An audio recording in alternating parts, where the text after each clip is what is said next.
Hello, everybody. Reggie Time here, and I'm really excited to show my loyal viewers some hands I played from the opening couple of days of February. I've started playing 50NL just towards the end of February. All these hands are going to be like some of the biggest pots I've played at 50NL since then. I've been playing it now exclusively for 4, maybe 5 days. Um, as you saw at the end of the last video, that January was a really good month for me. I had my best month in probably at least a couple of years, maybe. Um, and it just felt like the right time to try and kick on and play a little bit higher while I'm playing well, while I'm feeling good, while I'm feeling confident, and see if I can finally make playing 50L stick. I've had a million shots down the years at 50. I used to play like higher than 50L way long time ago, like 2010, 2011. Um, and then I moved back down. Carrie has to go into the story now, but basically I had to spend a lot of my money. I had to move back down. I'd never really made a good fist of moving back up. Um, Games got tougher. I never really had the money, etc., to do it. Then, um, yeah, it just never really happened. But we're having a go again now, and hopefully we can make it stick. It's going well so far. Feeling good, playing good compared to how well I can play. I'm not saying I'm a sicko crusher by any stretch, because clearly I'm not. But I've been playing close to the top of my range of ability. So yeah, it felt like a good time to give it a whirl. And what's the worst thing that can happen? We lose a little bit back, we lose a bit of confidence, we move back down, and we get on with our lives. So yeah, without further ado, let's get into looking at some of these hands. The first one's from Unibet. I've been playing a mix of everywhere, really. Mostly on iPoker, trying to game select. That is much easier to do at 20NL than it is 50NL for obvious reasons. There's just a worse reg to fish ratio at 50NL, so it's harder to get good tables. When you're playing 20NL, game selecting, you can easily get a number of good tables quite quickly.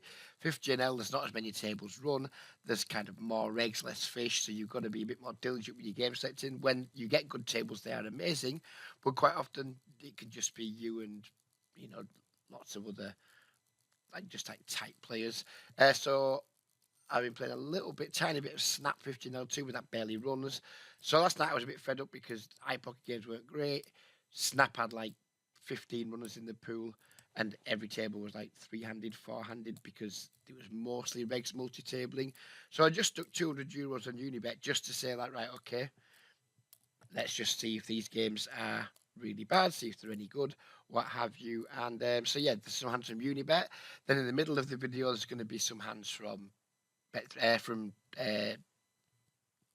iPoker, and then we're going to finish off with some hands from Unibet again. So, yep, let's get into them and see what happened. So in this first time, we have the Ace 4 of Diamonds. Right, didn't need that music, did we? Yes, we have the Ace 4 of Diamonds. We're going to... right, okay, so someone's opened. Obviously, I'm not familiar with any of these players because they are all... It's a semi-anonymous site, Unibet. You can have up to 4. You're going to see that I have different screen names at every table. Some players don't. Like this player was playing 2 or 3 tables, not very well, might I add. So yeah, it's semi-anonymous. So we're never really going to get to know any players unless we find some players that use the same screen name every day. Anyway, we've 3-bet the Ace 4 suited. We get called. We get not the worst flop in the world. I imagine Billen's going to have quite a lot of like medium pocket pairs here. You're going to imagine he's going to be 4-betting queens, kings, kings, aces, ace, king, maybe some light 4-bets, probably 4-betting queens at some frequency, maybe 100%, who knows. So it's not the worst flop. He's going to have a lot of like just nonsense here that hasn't connected, like some king queen suited, king jack suited, ace queen suited, ace queen off, ace jack suited. There's lots of stuff he's going to have that's missed as well. We fire a c-bet just over half pot, which I think is more than reasonable. Villain calls, turns another brick. He checks again. Um, I don't think RC-bet's going to do very much to shake his pocket pairs, like his pocket fives, his pocket sevens, pocket eights, pocket nines, that type of thing. Maybe he still has some two-suited broadways in there, either in spades or in clubs. So I still think we get to this turn, and he's just going to have some hands that are going to fold still. I don't think it's time to give up. In the past, this is a spot where I would just be like, all right, okay, it's called I give up now, which I think has been a pretty big weakness of mine. So here we decide to just fire again, continue to try and rep like the aces, the kings, queens, jacks, that type of thing. He's going to start wanting to fold some hands now. Still going to a lot of his pot continuing. Still going to want to continue here. I still can't imagine pocket sevens wanting to fold yet, for example. But we're gonna fold out a lot of his like maybe slightly better ace X that floated, his broadways that would have head up, but we want to deny equity to, etc. So we fire again. Sadly, he disappoints us and calls again, and we get a river king. He checks again. And this is a spot definitely in the past where I would have absolutely just thrown in the towel. I'd been like, okay, it's called twice. We're just not. We're just not firing this third barrel. I'd just be too scared to, even though like, it's a great card for us to get folds from pretty much everything that isn't like Queens plus. I just wouldn't fire the barrel, and then they'd show me booking something nonsense like booking ace ten of spades or pocket eight or something, and I'd be like, oh, I could have made them fold there. But I'm trying to force myself to just try and make what I think is a right play more often, and like be emotionally more detached from the swings. So we ended up firing the third barrel. And I was preparing myself for quite a long sweat, but thankfully he folded very quickly. So I've no idea what he had there, but it was nice confidence boost. That A, it worked, and rightly or wrongly, this could have been terrible, but it worked. And B, pleased with myself that even if it is a bad line, at least I had the confidence to fire the last bullet on a card that I knew we probably had to fire on. I mean, that hand could be complete spew. I don't think it is. It feels like a well played hand to me, but who knows? But yeah, that was a nice confidence boost, because had we lost that one off a very short bankroll that we got on Unibet, it might have been a very short Unibet excursion. But thankfully we won it and we moved on.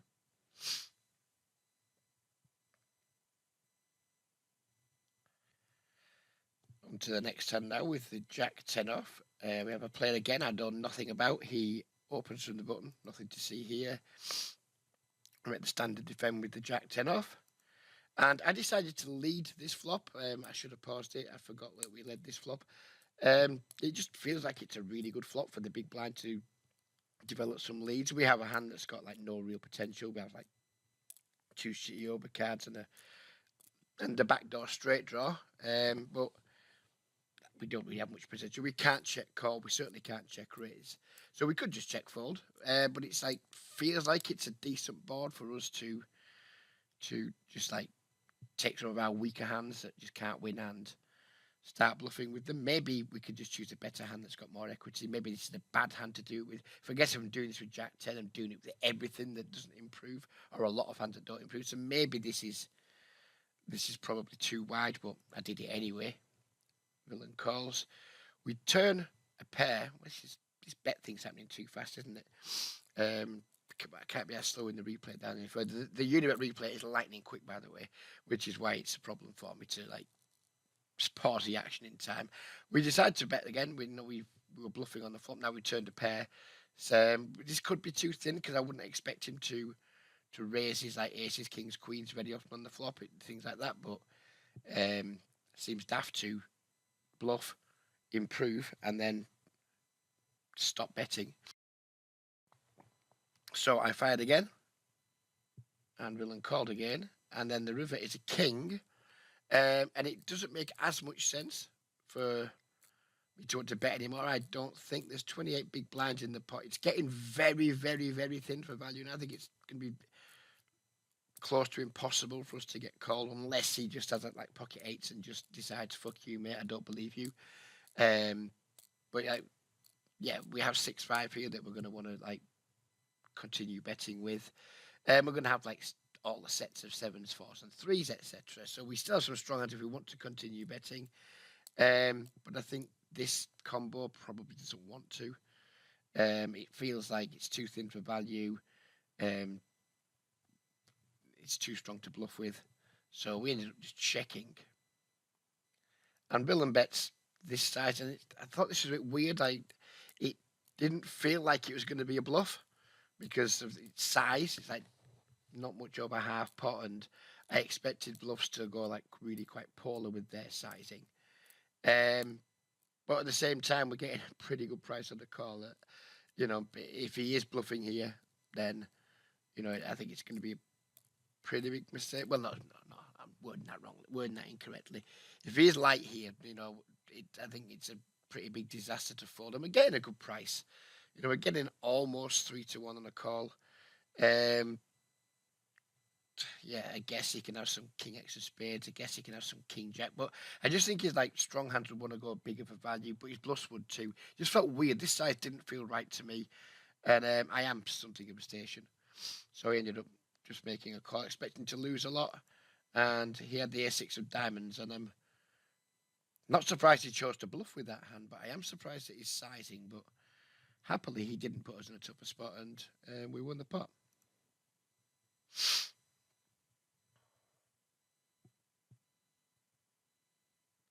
On to the next hand, we have the ace king offsuit. We're obviously going to 3-bet from the button, which we do. Villain 4-bets. I don't even know how this one's in. This is going to be an all-in, whatever. Boring. Yeah, just in a standard flip. We're just showing all the big pots we either won or lost, and yeah, we won a flip. Go us! Yay! We are superstars. We're a legend. Right, okay, this one was a fun one. I opened the 8-10 suited on the button, which is normal. This player 3-bets. I would never defend this hand. The offsuit, the suited 1-gapper, 2-gapper, 1-gapper even. Not for me when someone 3-bets 10 big blinds, but look at his screen name.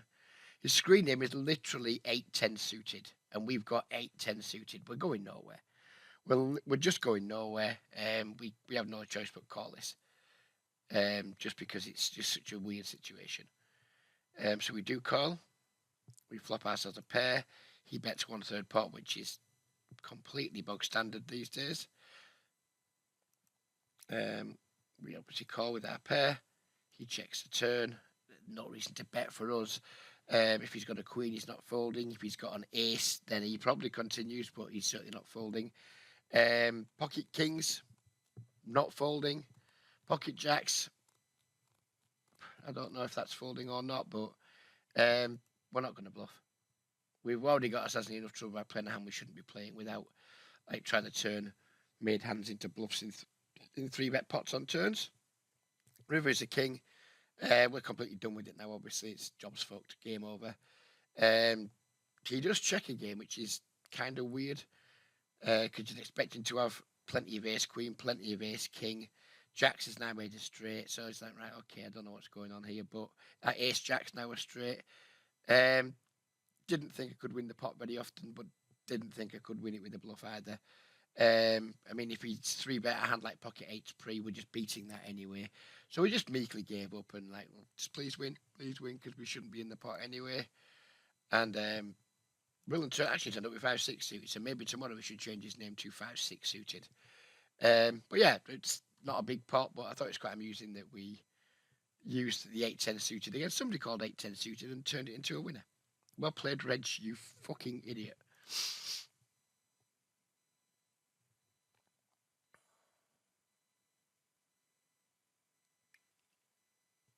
Here we have the 8-6 suited blind versus blind. We open, and this player, who again I didn't know, just calls. We flop a pair and a flush draw and check, which I think's reasonable. I mean, obviously we have enough equity where we could just bet. But I've changed the way I play a bit recently. I think one of the problems with my game, and I say problem, I've been winning, but there's always areas you can improve. One of the things in my game I've been trying to improve, or one of the weaknesses in my game, was I was often like too aggressive on flops, and ended up like painting myself into corners too often on turns and rivers where um, my range had quite a few weak hands in it, but the actions I was taking were kind of forcing my opponents to um, not have too many weak hands when we get to turns and rivers, and it was just making a bad situation for myself, just being too aggressive on flops and then getting in trouble on later streets. So I started being a lot more passive on flops and started to use a lot more like delayed aggression. So this is like a standard check for me now. Villain bets 3.5 big blinds, trivial call. We turn a flush. And I think this is a card that a lot of players are just going to check back on a lot with their entire range. Maybe if they've got a flush, then they won't check that back. But if they have like ace X or what have you, I think they're just going to pot control a lot in position on this turn card. And I don't want that to happen, so I decided to lead for just over half pot. It's a board changing card. We obviously have a flush, which is nice. And I don't want my opponent to check back. This could be a mistake, though. Maybe we just check this, and then if it goes check, check, we just bet big on rivers. This could be a mistake. It certainly felt like a mistake when villain 3x raised us to 21 big blinds. But obviously, we can't go anywhere. We've just got a flush, so we're going to call. River is like pretty big brick. Some straights improve, but it doesn't really change very much. We check again, and villain went all in, and they went all in pretty fucking quickly. I mean, there's nothing to do here other than call. I mean, if they've cooled our dick off, they've cooled our dick off. There's nothing we can do. Just to call and, just accept that sometimes we're going to lose. We did call. And villain turned over the Queen 6 offsuit, which I thought was like, okay. Does this player a fish then? I mean, I think his defend pre is like meh. Blind versus blind, I guess. It's not terrible, but I mean, it's not something you're excited to do. The turn raise with the second nut flush draw. Yeah. And then like bluffing the river with like a heart blocker and a 6 blocker, I guess is reasonable. I don't fucking know. I'm talking bollocks. But yeah, it was a nice one to win.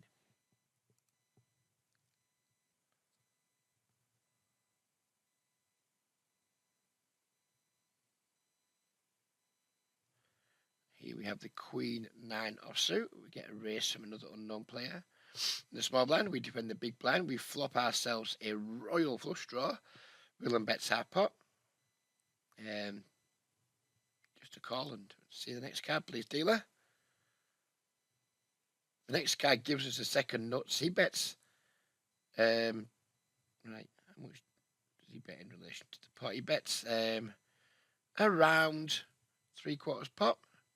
Don't really see the point in raising, and obviously we're not folding. And these bets coming out really big and really quickly are quite annoying. On the river, he bets again. He's downsizes from like the turn size. The turn size is like 3/4 pot. This is more like 3/5 pot that he's going here. And now it's the decision: do we raise or do we just call? Is raising going to be too thin? I think there could be some raising here if the jack and the 10 out on the board. If it was like, I don't know, if it was like the deuce and the 5 of spades with the ace and the 7. Or when the jack and the 10 and the ace are all out there. It's like, what spade do we get called by if we raise? We know what 9 of spades does this guy have? What 8 of spades does he have? Yeah, I mean, I guess you could have like ace 8 offsuit with the 9 of spades or something like that. But it just felt too thin to. It felt kind of dirty just calling the river with the second nuts. But it also felt too thin to raise. And I'm a bit of a fucking chicken. So I did just call in the end, and he just had a complete bluff. And I mean, no idea what that nonsense is all about. But again, it was nice to see that these games, albeit I think they're they play tighter than like when I game set on iPoker. Still, they're not full of like really good players that are better than me. There's maybe some players that are better than me, some that are worse than me. I think it's probably a game that I'm going to be able to make money in. And yeah, that was pleasing to discover.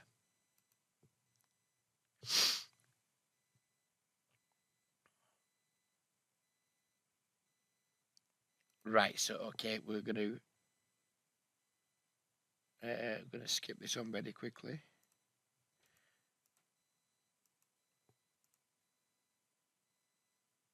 Right, ignore what you just saw. Just totally ignore what you just saw, because I am a shy editor. Right, this now we've moved on to like 1:45 in the morning, so we're going to do things chronologically from last night. So now we're going to move into this here. Sadly, it's not full screen because if I try and make this bigger, it goes bigger in every dimension. I can't just like stretch it sideways. If I stretch it sideways, it goes bigger down there. So we're going to have this like overlaying on the. It's going to look messy. Don't really give a fuck. So now we're moving on to some hands that I played on iPoker. We took a break from the Unibet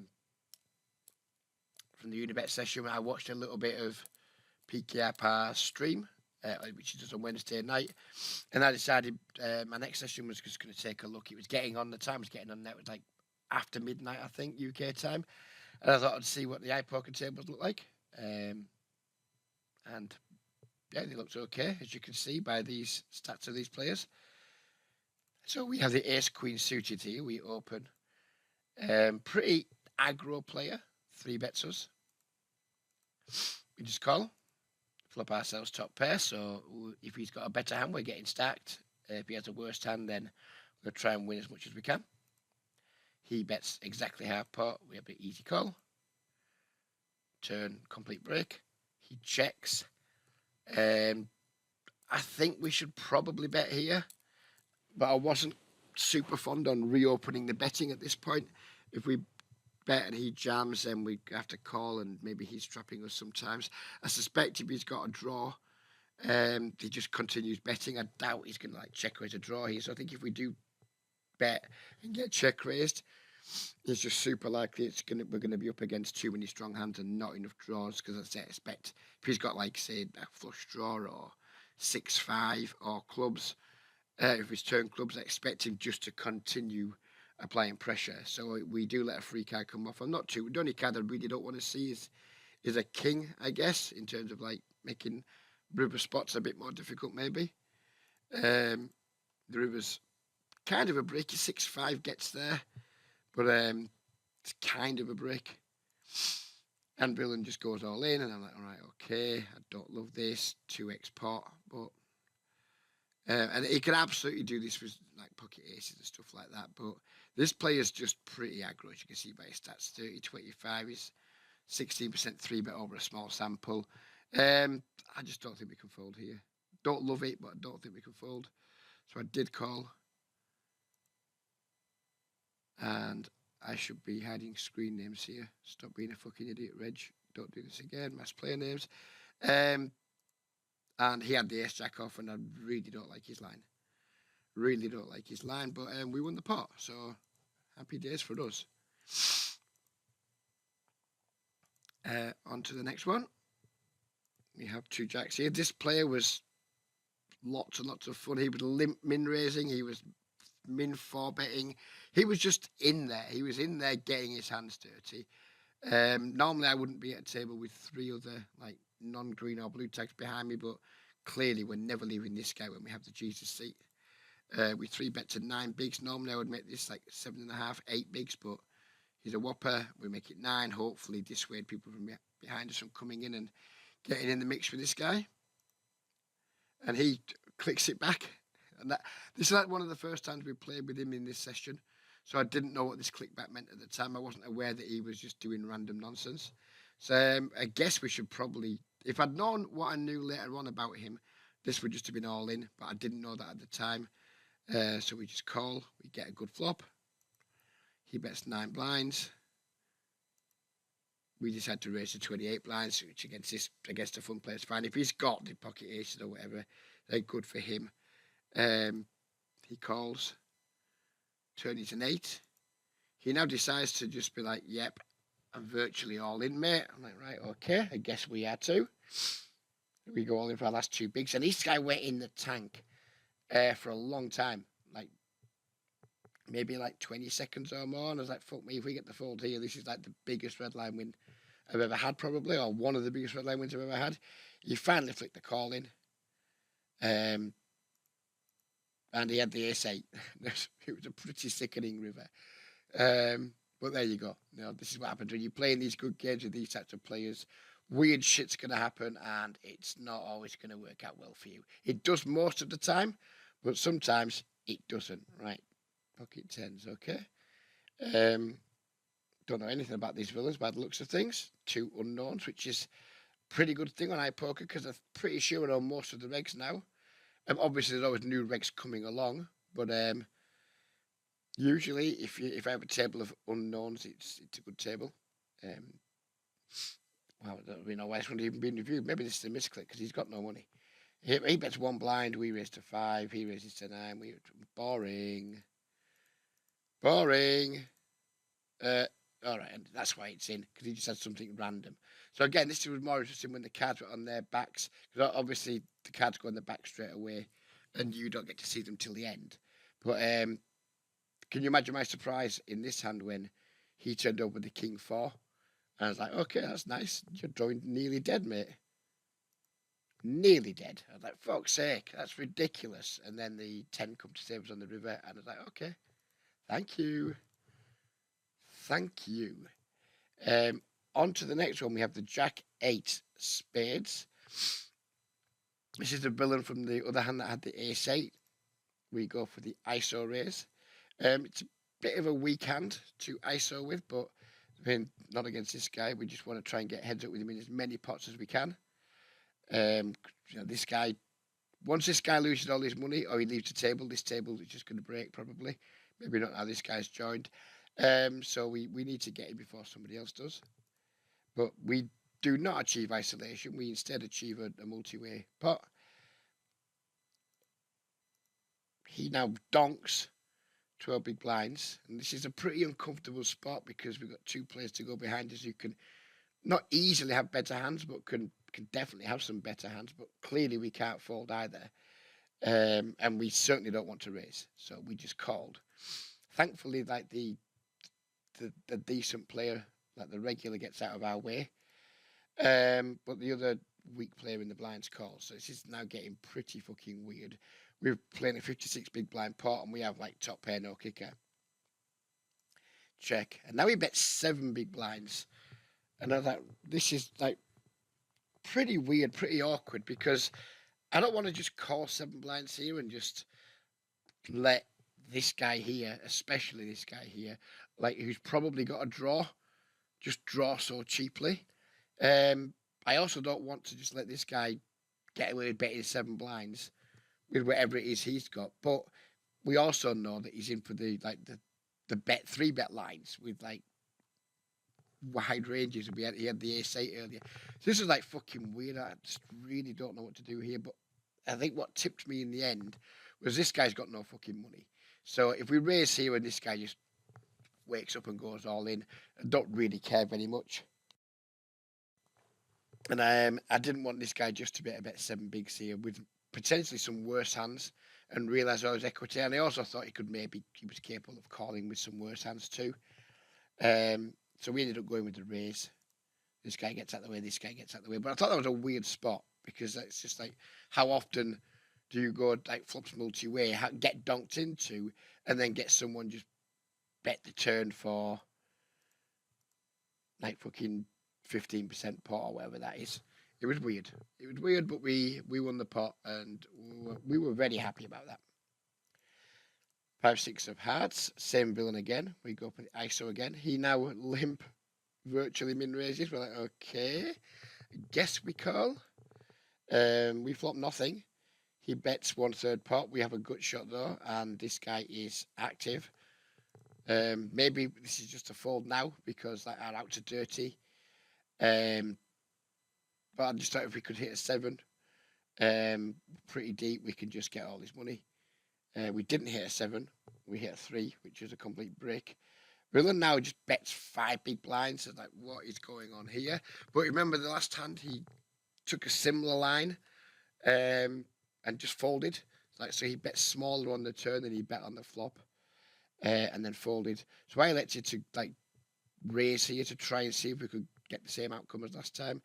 This isn't a play I would normally do in like a limp raised pot where villains bet twice, but we did see the last hand where he just like bet really small on the turn on a like on I can't remember what the board was now, but I guess it wasn't a similar board. But anyways, he took a similar line and folded, so we decided to try and make him fold again.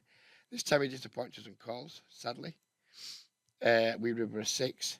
He now checks, and I'm just hoping we've got the best hand. I do not expect this guy to ever fold a better hand. If he's got a 9, he's not folding. I expect him to lead flushes. I don't think we're going to win very often, but we have rivered showdown value, so it stops us spewing anymore.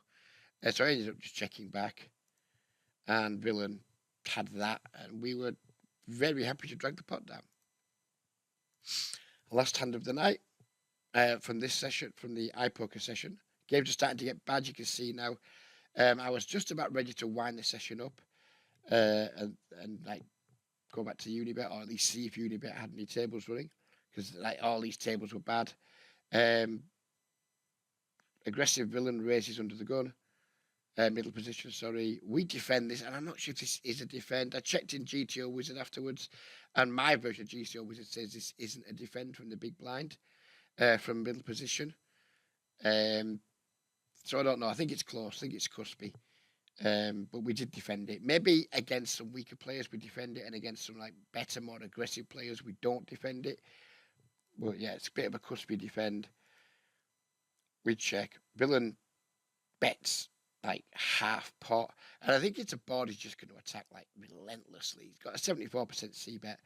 It's king low low. It's just a board that we know we're meant to see bet like with a pretty high frequency.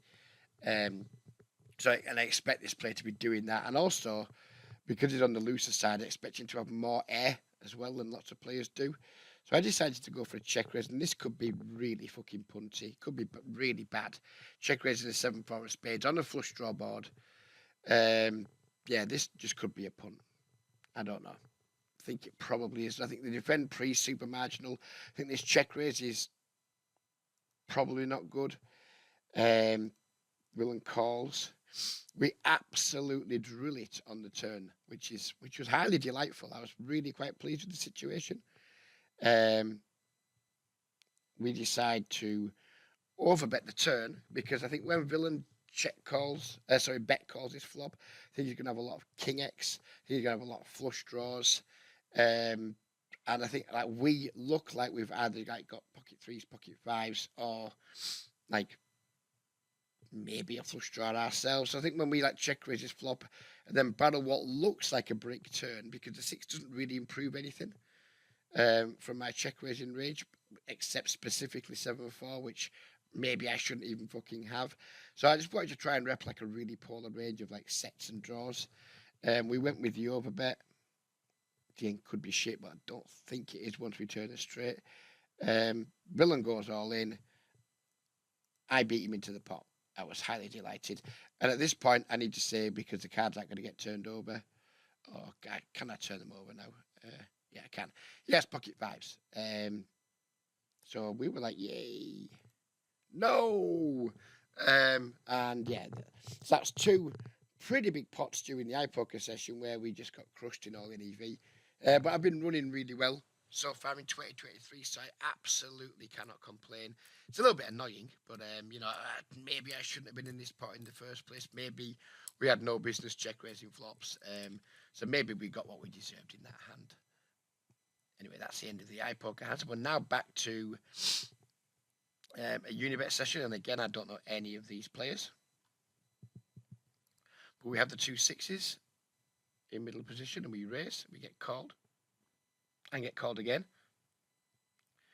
We flop top set, and I think we're just going to check range on these boards, multi-way, out of position. Hope villain bets, hope button bets here, and then we can consider our options. He does bet.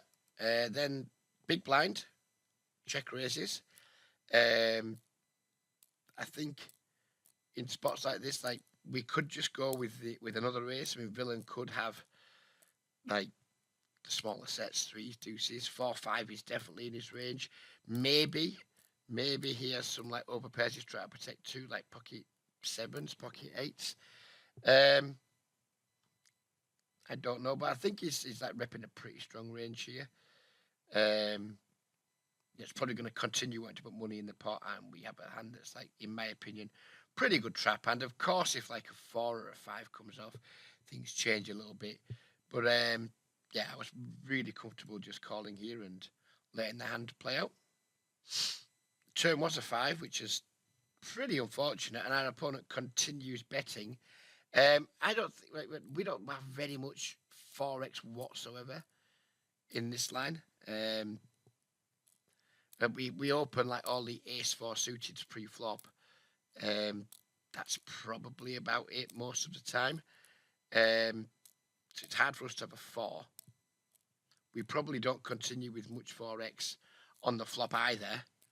And Villa's still betting where he has many 4s in his range. Although when he check raises the flop, I guess some of them disappear because a lot of his 4s maybe just want to call like 3-4 suited, 6-4 suited, maybe deuce 4 suited, but unlikely 5-4 suited. Obviously a straight. So I'm less comfortable now because it's a 4-liner and he's still betting.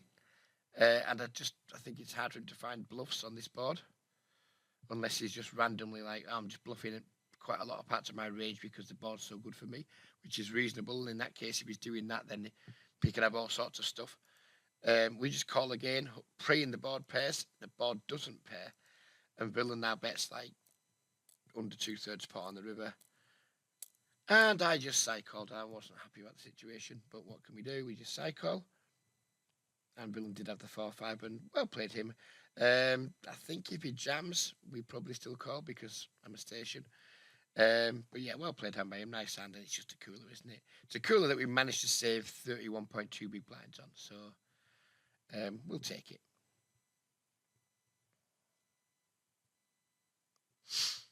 Here we have the ace king off. We've raised under the gun. Sorry, we're in the big blinds. Sorry, we have under the gun raise from a guy who's not fully stacked. We have a call here from someone who looks like they've got a reggish type name, like Overbet 11. And then this guy who's at a few tables is also a reg. I mean, these two just have nothing, I imagine, like really weak ranges. When we have a clearly recreational player 3xing under the gun and neither of these two players 3-bet, they just have super weak ranges. So I guess here we just do we 3-bet, do we squeeze big or do we just squeeze all in? And I'm pretty confident in this spot. Well, at least in the version of GTO, which is that I used to like study pre-flop with, and I know like versions are different based on like what size you want to use, different strategies. I know there's lots of different ways of like setting GTO wizard up, rate structures, etc. But the one I use, this is something like 70% jam, 20% just 4-bet normal and call it off. I actually did roll for this because I'm trying to get better at poker and like not doing what feels emotionally right, but doing what I'm meant to do. So I did roll for this. We rolled an all in. So that's what we did. He calls the other two as expected fold. And we're in a coin flip. And we immediately tear off the king and happy days. We drag down another nice pot.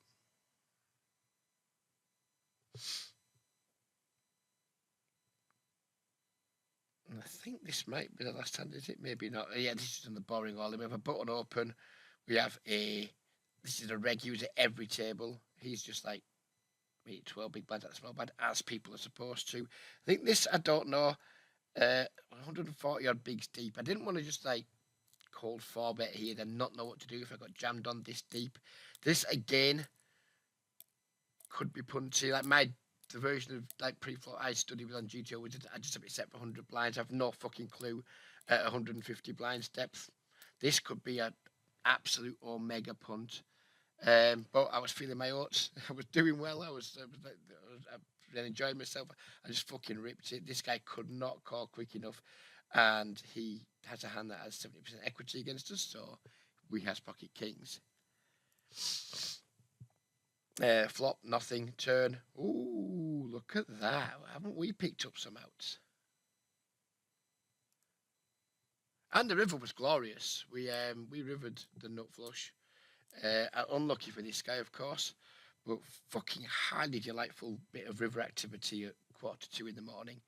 It was a thing of great beauty, and I was pumped. I was enjoying that. Yeah, we definitely got one more hand to go. I can tell by how long there is left on this video. So we have the aces here. It's gone raise from the same reg from the last table. Min 3-bet here from a guy who's incredibly recreational. And I wasn't sure what size to make this. Like my usual size, if this had gone like 2.5x call, I'd just go 14 bigs always. But then this guy's, even though it's like, I mean, it's just like a call, isn't it? It's a min 3-bet. Fuck knows what it means. I think I went too small here. I think we should probably have gone something like 17, not 15. But I guess I just auto-piloted a little bit. This guy returned to favour with the all-in from the previous hand. We're like, oh, cool. Hopefully he's just got ace-king and he's drawing absolutely fucking stone dead. He had the jacks, and to be fair, justice was served. We sucked out royally in the last pot. And now it was this guy's turn to suck out. And yeah, it's annoying, but I mean, fuck me, can we really complain? And sadly, there's no happy ending this time. We did just lose the pot. But yeah, that's the end of these. Were all hands from last night. I mean, I probably only played maybe whatever, a few hundred hands, maybe 500-600 hands, but there was a lot of action. I got a lot of good hands. I got some marginal hands that worked out well. And yeah, overall, it was a good session. I think I lost around 40 odd euros on iPoker, but I won like 240 something on Unibet. It was really nice, it was nice. So now I have a little working bankroll on Unibet. Still not a lot, still like 470 odd euros from my 200 euro deposit, but it's something to play with. And because it's like, it's come from 200 euros and it hasn't come from like my bankroll really.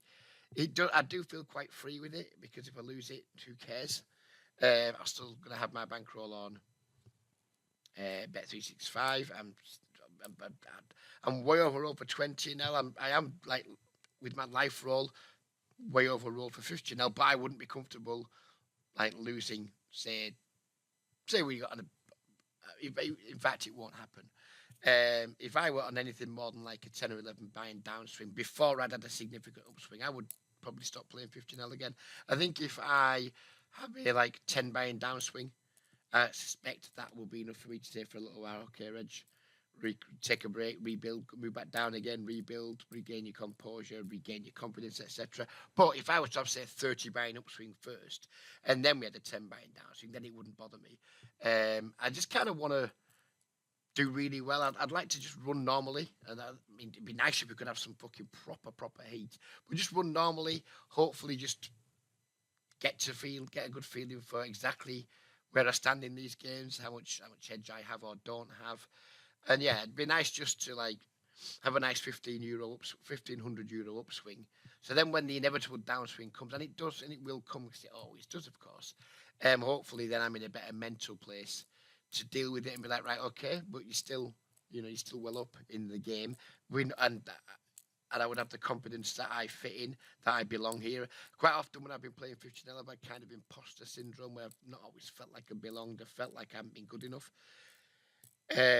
But worked hard on my game recently, like in the last like 5 or 6 months. I consume a lot of content. I'm always thinking about the game. I've got some good friends on Discord that lovingly kick the fuck out of me sometimes when I'm doing hand review sessions. I always take the hands that are butchered, so they'll kick the fuck out of me. I get a lot from them, and I'm without question, I'm the best I've ever been at poker. I still have many leaks, of course, because I'm a 15L reg or 20L reg. But yeah, I'm the best I've ever been. It feels like there's never been a better time to try and move back up and actually make some good money from poker, rather than just make enough to avoid having to get a job. Yeah, we're just going to give it a go. Worst case scenario is we end up back down at 20L and I still make enough where I don't have to get a job. But best case scenario, I put myself in a position where I can make way over €1,000 a month every month, maybe even more, without having to grind myself to dust. I mean, I could make €1,000 a month playing 20 nil, but it's a fucking long, hard grind. You know, you've got to be playing like 50,000 plus hands, and with my volume and like hands per hour, that's a lot. That's like 130, 140 hour months, and you just get ground out. You get burned out. Whereas we can like have a slightly more relaxed schedule while still pushing ourselves at 50 nil. And if we have a reasonable win rate, we can make more money than we can make at 20 whilst making life easier on ourselves. And that's not to say that I want the easy life. It's just, you know, it's really hard to just grind poker 130, 140 hours a month, month in, month out. Eventually, at some point, you get fucking bored of it. You need to take some time off, but you're like, well, I can't really take some time off because I don't earn enough per hour to take time off, etc. So you just keep pushing and pushing. Whereas if you're playing a bit higher, where you can earn more per hour, if you have the days where you're just not feeling it, or you're like, I need a day off because I need a couple of days off because I just feel a bit burned out, you can take that because your hourly rate's higher. So we'll see. This isn't a challenge or anything like that. This is just me, hopefully putting myself into positions where we can make 15 hours tickets. It's not a challenge or anything like that. It's not like some stupid thing. If it doesn't work, I'll just move back down. But I've never been in a better place over the last decade or more to try this. And hopefully it's going to work out. But anyways, we'll leave it there. That's the end of the video. We've done a bit of rambling. Take care, everybody. Solidarity to all them fuckers that are out on strike. Go on, you fuckers. Keep doing it. Keep fucking punching. Keep punching upwards. Keep fucking striving for what you deserve. And yeah, as always, absolutely fuck the Tories. Take care, everybody. We'll see you in the next one, and bye-bye for now.